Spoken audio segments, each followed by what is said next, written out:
You know him as America's 70th Secretary of State, but in reality, he was America first Secretary of State. Introducing my dad, Mike Pompeo.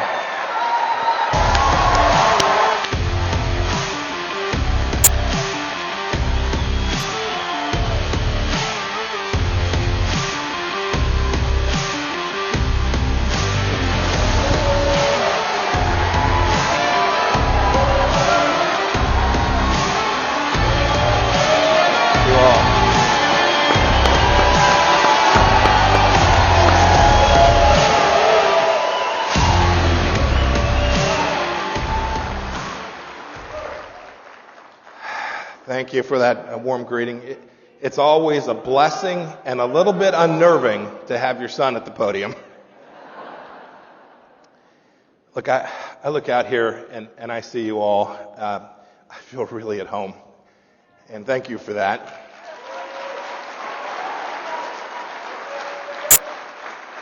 Last year I came here as America's 70th Secretary of State, President Trump's Secretary of State.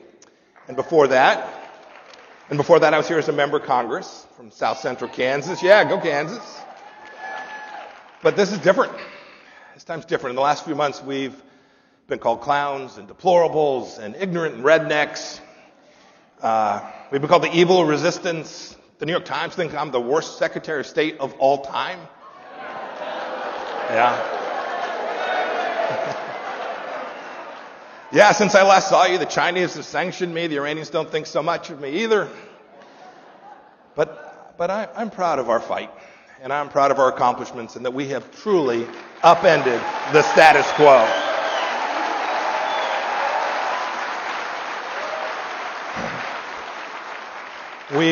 We've demonstrated enormous resistance to socialism, to the woke cancel culture. I'll talk some about that. We've resisted seeing our liberty and our freedoms slipping away. This is a noble, worthy fight, and we're in it. We fought hard. We fought for it hard on nearly every front, and we will always fight for it. I remember when they were calling us disruptors and that said they were against the establishment. We said, of course. Now I'll tell a little story. I think I come by this disruption and shooting straight very naturally. And in the Pompeo family, I've been compared to my grandpa. His name was Earl Mercer. Now, Grandpa Earl always said what was on his mind. He was pretty rough cut from Kansas. He worked hard. He never won a Mr. Congeniality contest, even in Mitchell County. But when the going was tough, you wanted Grandpa Earl around. In the 1930s, Grandpa Earl was the sheriff of Mitchell County, Kansas. Population today, a little bit less than 6,500. My mother, Dorothy, was one of Earl's and Grace's 10 kids. I had an Uncle Richard. He was the last of the lot. And he was going to run for re-election as sheriff. And Richard decided that, there was good money. There was really good money in homemade gin. So he built a still in the basement bedroom. Everything was good. Both the campaign and the bootleg business, all good. Until a still exploded in the basement. It blew up the basement and the campaign. Grandpa Earl was a one-term sheriff in Mitchell County. He moved his family to a little further south, where he raised my mother in Wellington, where he opened a pool hall. How's that for going from sheriff to the pool hall operator? Best chili in Kansas. I tell that story because I think there's a couple things that those of us who believe, those of us who've been part of the conservative movement for so long, can learn from this. First, he was a great sheriff, and he was regarded as such because he never tried to be anything he wasn't. And he was never afraid to tell people the truth. He did what the people of Mitchell County expected of him. He respected them. Second, the lesson from the gin problem is that plans change, things happen. We don't always see it going exactly the way we want, but we should never give up. We should always be true to ourselves, and we will succeed at all of it if we do. Grandpa Earl knew, too, that facts mattered. So today I'm going to arm you with some facts, some accomplishments from these past 4 years, how we protected every one of you and our great Bill of Rights at every turn. And what's good news today for me is when you're a diplomat, when you're the 70th Secretary of State, you have to stay in your lane. I don't have that. I'm not a diplomat. I'm going to let it rip. So look, where did we begin? We began with you. We began with workers all across America who we put back to work. We put back to work women. We put back to African Americans, Asians, Hispanics, everyone. Everyone was back working. We did that. President Trump did that. Our team understood that this mattered. We focused on the economy that put Americans back to work. We did it by also securing our borders, giving Americans the chance to make a good wage and a chance to take care of their families. And we also, I'm from Kansas, don't forget, we built American energy jobs too. We rolled back regulations on job creators, and we wanted everyone to take risk and grow their business and create opportunity for people all across America. I heard this time and time again. I remember I ran for Congress in 2010 when President Obama was in office. Employers and workers had both lost confidence. We restored that confidence. They knew we had their back, and we knew we'd support them, not burden them. We wanted them to be successful. The hallmark of our work here in America was that we were bold and fearless. And when I hear Democrats pretend they care about jobs in America. But before the seats were warm in the Oval Office, they destroyed 10,000 jobs in a pipeline. And I see too, my predecessor's predecessor, green geek John Kerry, right? He thinks these folks are all going to go make solar panels. I'll tell you what, you ask the good people of Midland, Texas, Oklahoma, or Kansas, or South Dakota, or Pennsylvania, you think petroleum engineers and rig hands are going to go out and make solar panels? No, and you can bet this too, those cheap Chinese solar panels will start flooding into America like you have not seen. And this won't be good for the United States of America. Now don't get me wrong, sometimes we get accused, say we don't care about the environment, we create jobs that destroy the environment. That's just not true. We didn't do it. We didn't protect the environment on the backs of American workers. There were more job openings than people looking for work for much of these past 4 years. It was an amazing accomplishment.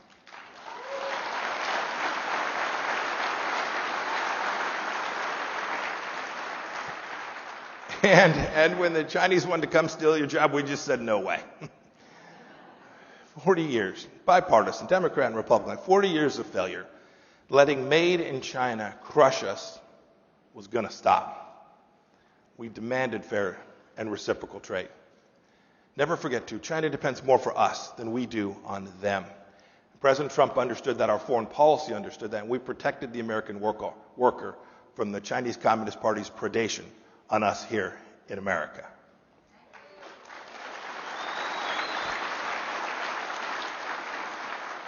Now, my job often took me overseas. We protected our freedom abroad. We kind of did it like Grandpa Earl did. We were honest, hardworking. We treated the world as it is, not as we wished it were. We weren't going to live in fantasy land. I will tell you, I walked out of some very quiet rooms in Europe.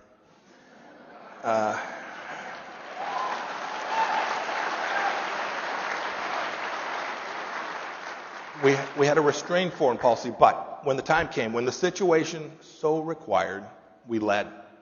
We came hard. We came heavy. I sent messages repeatedly to bad guys around the world that if you touch an American, you'll pay dearly. Now we all know that strength deters bad guys. Weakness begets war. And we want to stay out of wars. And we did. I was with the president so many trips, and he would tell his counterparts across the world, he would say, look, I'm going to put America first as the president of the United States, and I expect you will put your country and your people first. And we'll work together and accomplish this for both of our countries. And we did that.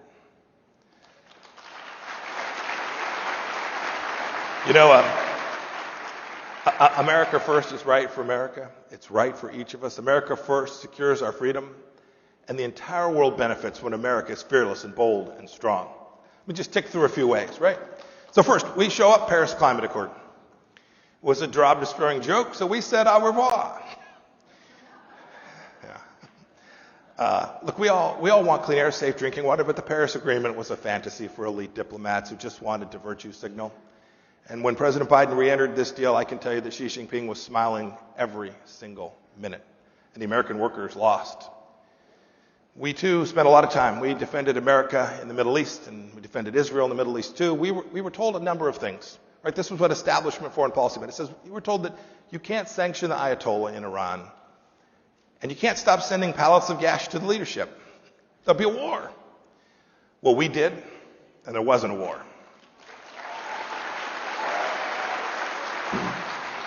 We were told you can't move the United States Embassy in Israel to Jerusalem. There'll be a war. Well, we did, and there was not a war.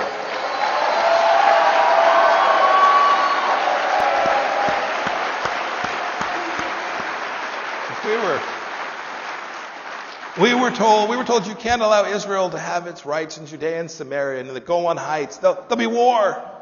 Well, we did that. We righted that, and there was no war. We were told, and this was believed for an awful long time, that you can't secure peace in the region, in the Middle East, between Arab nations and Israel without buying off Palestinian kleptocrats. You'll create World War III. But we did. The Abraham Accords forged a real peace in the Middle East.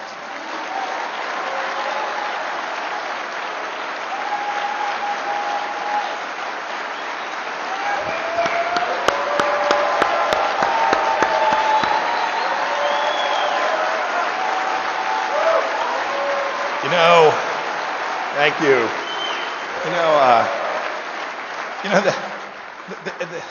The Abraham Accords rewrote decades of failed shuttle negotiations because we were willing to go against the elites of the foreign policy established both left and right to secure American freedom and to champion your values.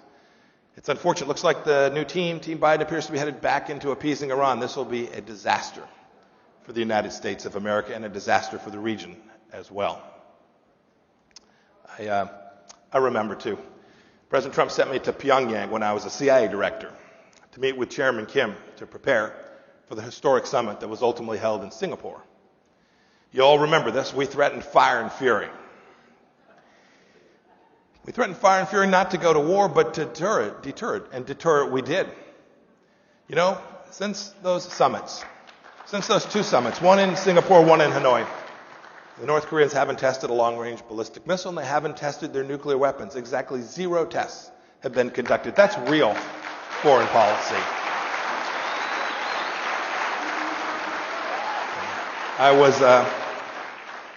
It was humbling, too, because it was the second trip, I had the chance to bring home American hostages from Pyongyang. 3 men at 3 o'clock in the morning.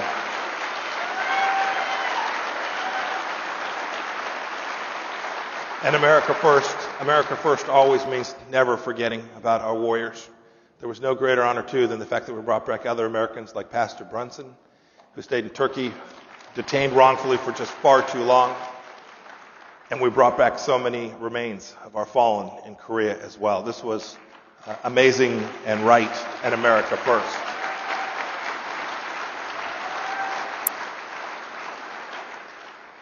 So how many of you remember Qasem Soleimani, Allah rest his soul? This was the Iranian general who was trying to cause trouble for America. He was on a mission to harm Americans, but we were a few steps ahead of him. So in the end, he didn't cause trouble for Americans or anyone else ever again.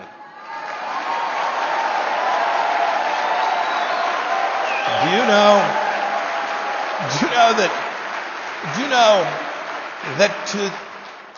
know that to this day, most of the liberals and most of the folks on Team Biden still won't acknowledge that ridding the world of an America-hating terrorist was a good thing. This is fantasy. Look, we drew a red line when the Syrians gassed children and women. And we told them, don't do that again. And when they crossed it, President Trump ordered 70 plus beautiful American-made Tomahawk missiles to let them know that we weren't going to allow them to kill women and children.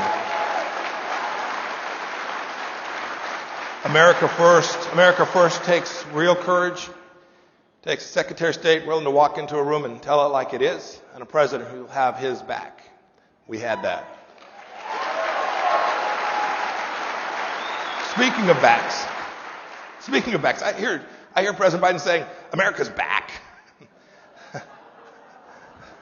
Back to what? So, right, back to pallets of cash to the Ayatollah so he can build missiles that threaten us. Back to apologizing when Iranians tell our soldiers and sailors to take to their knees at gunpoint. Back to President Biden killing a pipeline.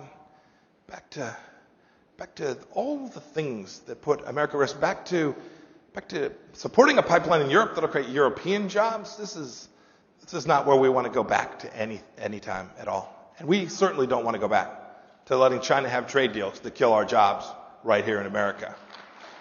We can't afford it. We can't afford it. It's not the right thing, and we don't have to do it. We must be bold, and we must always put America first. You know, we spent a lot of time talking about being canceled. I was really happy that this is being aired on television, not canceled, at least for the moment. We worked tirelessly with great success to deliver on our values, American values that have made this such a special, unique nation. Look, this country was built on what our founders understood and then the Bill of Rights that came behind that Constitution. They built a nation recognizing that our rights come from our Creator and not from any government. Our union becomes more perfect every time we defend our sovereignty and we defend our borders. And I'm proud that we were the most pro-life administration in the history of the United States of America.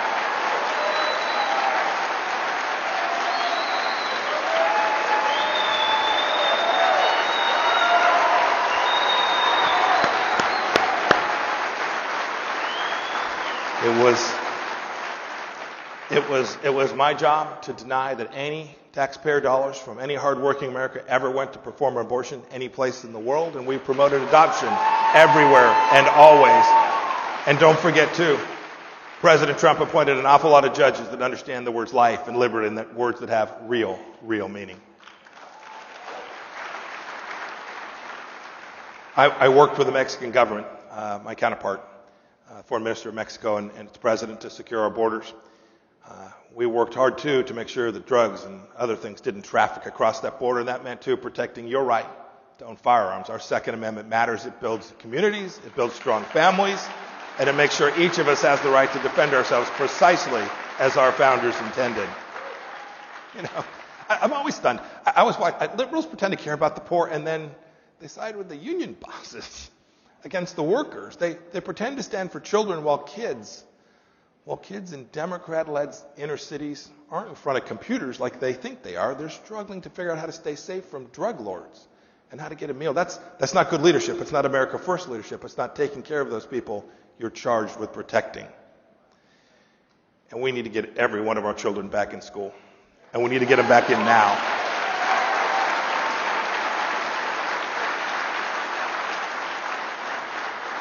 I was a soldier about 25, 30 years ago and about 100 pounds ago, too. And when I hear Democrats say they want a strong America, I know that they are working to undermine it. Sadly, mark my word, they're going to gut the defense budget that we worked so hard to build. They'll do it to pay for their Green New Deal. It kind of makes me mad, right? They're going to trade Army green for AOC green. That is a bad trade. And as I said before, our young men and women, we don't want to put them in harm's way. We don't want them to go to war. But when we're weak at home, when we don't stand up for our military, the risk of war increases when deterrence fades. We cannot let that happen. They want to defund the police while they barricade the Capitol. This is backwards. And canceling our freedom to assemble peacefully while censoring our communications online is completely antithetical to what our founders understood about America. You know, it reminds me, when I headed off to West Point, my parents couldn't afford to fly to New York. I grew up in Southern California. So they left me at the airport. My mother was happy and all kinds of feelings. My mother was a cigarette-smoking high school graduate who was the most decent and toughest woman I've ever met. She said, Mike, she pulled me aside. I think she didn't want my dad to hear this. She said, Michael, I know you're a grinder. Don't ever let them wear you down. Wear them down. I've never forgotten what my mom told me that day. We'll all remember it. Keep grinding, keep championing American values. One more story. The smartest, best CIA officer that I ever came to know. He worked closely with me as a former Air Force Special Operations officer. I'd ask him about someone who was working on our team, and I'd say, what do you think of him, or what do you think of her? And he'd say, love that guy, pipe hitter. You know what he meant? He meant that person got stuff done. They were a grinder.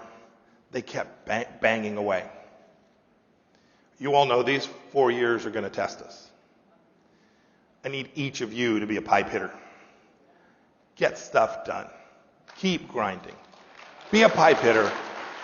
Be a pipe hitter at church. Right? Be a pipe hitter at church. Be a pipe hitter at your PTA meeting. Don't let them bring crazy into your classrooms. Be a pipe hitter at your VFW. Lead the team to continue to support our military warriors. Be a pipe hitter. Be a pipe hitter when they tell you they're closing the mine or the factory because of some green vision. Keep it open. President Reagan, a real pipe hitter. President Reagan got stuff done, and he once said, if we lose freedom here, there is no place to escape. This is the last stand on earth. I saw that. I saw that as your Secretary of State as I traveled all around the world.